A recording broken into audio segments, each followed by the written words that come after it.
Hello and welcome to some more Star Citizen. Every week we summarise the Calling All Devs FAQs, as well as grab any other interesting bits from Spectrum and Reddit that have been answered by the devs, this time up to the 22nd of May 2018. We're going to be looking at animation snapping, death, waypoints, navigators, VTOL and server meshing today.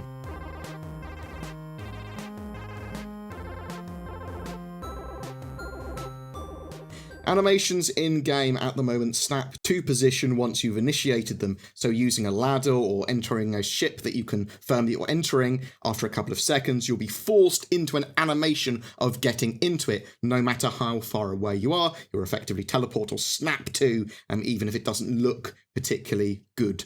Animations in the future will not snap or pull you in and teleport you as much, so you'll be able to break off from an animation by moving too far away from it, for example. We should actually start to see this in 3.2, along with some other more general animation polish. You'll be able to cancel some animations as well, like picking up boxes and that sort of stuff. Cancel that animation, so you don't just have to pick up a whole box if you've accidentally picked up a box rather than drawn your weapon. Death of a Spaceman was the early idea of permadeath in Star Citizen, the early ideas behind all that. And so that's going to continue to develop. But permadeath is going to be a thing in the persistent universe. When you die, you're going to lose items from your local inventory. Now, when you die, you'll be pulled in to like a medical center or respawn somewhere else. And you're potentially going to be able to recover those items that you've lost that were on you when you went down, got knocked out, whatever. And you're going to accrue battle damage as well to your character. So scars, injuries, and that sort of stuff are all going to appear. Typically and probably based on how you died. You might have a bionic arm if you got shot in the arm, for example, and then died from blood loss because of that. If you die too much, however, you will permanently die and will have to create a new character. Your assets from the character that died will get passed on to your new character, but there might be some form of death tax or loss of reputation. That stuff is still being fleshed out.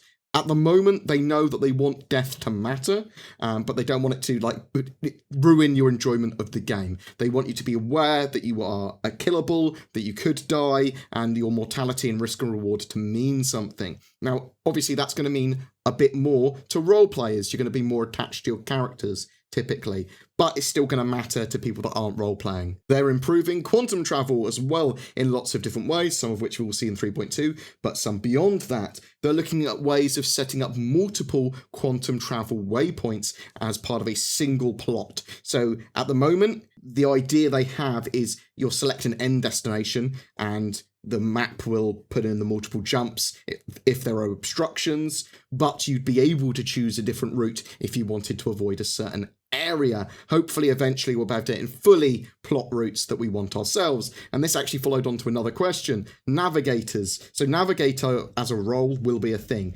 It's probably going to scale up importance-wise with the size of a ship. So what I mean by that is plotting courses and checking to make sure there's room for your ship or fleet in that location is obviously much more important on larger ships and multi-crew ships. It's likely to be useful for fleets, and the player that's in the navigation role can obviously take on other roles too. We don't know how in-depth that role is going to be, basically, but I suspect that it requires some skill or some understanding of different sizes of potentially jump points and areas of space, and working out how your fleet's going to come in. Maybe you choose what angle your fleet comes into a certain area or zone, whatever, but it's doubtful that it's going to take up all your time, but we'll have to wait and see. VTOL, so vertical takeoff and landing, has started to become a thing in the latest 3.1.4 patch, so VTOL thrusters are now important, and they're likely to become more important. So at the moment, larger ships like the Reclaimer, they have to be in VTOL,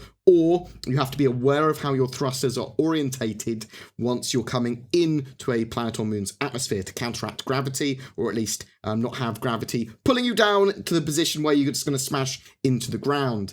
Expect a more simulated system that gives each planet and moon their own unique gravity in the future. Weather and atmospherics will all have an effect on your ships differently, and how they fly, and what thrusters and what orientations you need to fly your ship in, what's safe for a ship, what's not safe, how much cargo and stuff it can carry without being pulled down, being too weighted, too overloaded to get out of an atmosphere. And it's all going to affect the way it flies, its maneuverability, and potentially as well, your thrusters may overheat, things like that. There was a question on Spectrum as well. How many players will be able to be in the same location after the introduction of server meshing technology? So this question is referring to Alpha 3.4, which is coming in December and is going to have the first stage implementation of server meshing tech. At least that's what's planned.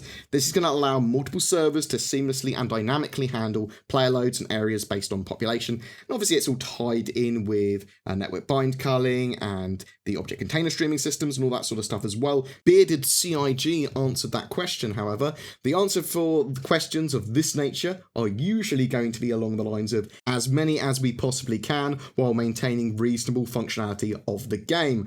One of the challenges for any company that is trying to support a game that is hosted on servers that the company is paying for is that they need to be able to get their player population dense enough for the price of hosting the game to be a reasonable expense. As games evolve and new technologies are developed, that number may also change. Although that was kind of really a non-answer, it is an answer. It's as many as they possibly can, which is reasonable. They literally have to implement the tech, polish it, see what it's like, and see how many they can get in the game. We'll know closer to the time of 3.4's release, but they don't have a target number at the moment. And that goes along with what Aaron was saying in my interview with him a while ago. He basically said, yeah, as many as possible, hopefully hundreds, that sort of thing. Additionally, Lithuane continues to make maps of areas in-game. He's just made an updated Grimhex one this time for 3.1.4. They're all kind of blueprint orientated and themed. He's got ones for Port Olisar, Levski, the Defford Link racecourse. Pretty much all the areas in the persistent universe have been mapped there in some way that are fleshed out anyway that you could do blueprints for. He's also got blueprints for ships and vehicles like the Merchantman, Retaliator and Cyclone, and useful infographics and tips and info on some of them as well. Find links to all of the ones he's done so far, I believe, in the description below. But Lithuane, please make more and please continue to make them. When we start to have actually a big universe, having these areas and hero zones mapped out like this in quite high detail, it's just very useful, and I very much like these. Every month we have a Star Citizen vehicle giveaway. This time it's for a Tonk and Turtle, the Tumbril Nova and Anvil Terrapin, provided by our featured organisation, Talon's Outer Haven, a roleplay and exploration-focused organisation that's individual member-centric and like testing in the persistent universe. They have their own radio station too, and they're recruiting, so check out their org in the description below. But to be in for a chance of winning that pair of goodies, make sure that you are subscribed to my YouTube channel and then comment on any of my videos made during May. Each video gives you another chance to win. Also, I'm working with Shadow, which is a cloud-based subscription gaming PC service that gives you an alternative to upgrading, but also as a gaming PC anywhere. I'm trying to make the service as Star Citizen friendly as possible, but please check that out again in the description below if you're interested, and using the promo code BoredGamer will give you a discount too if you decide that you like it. Thank you very much for watching. Please don't forget to like and subscribe as it really does help me, and I'll see you in the verse.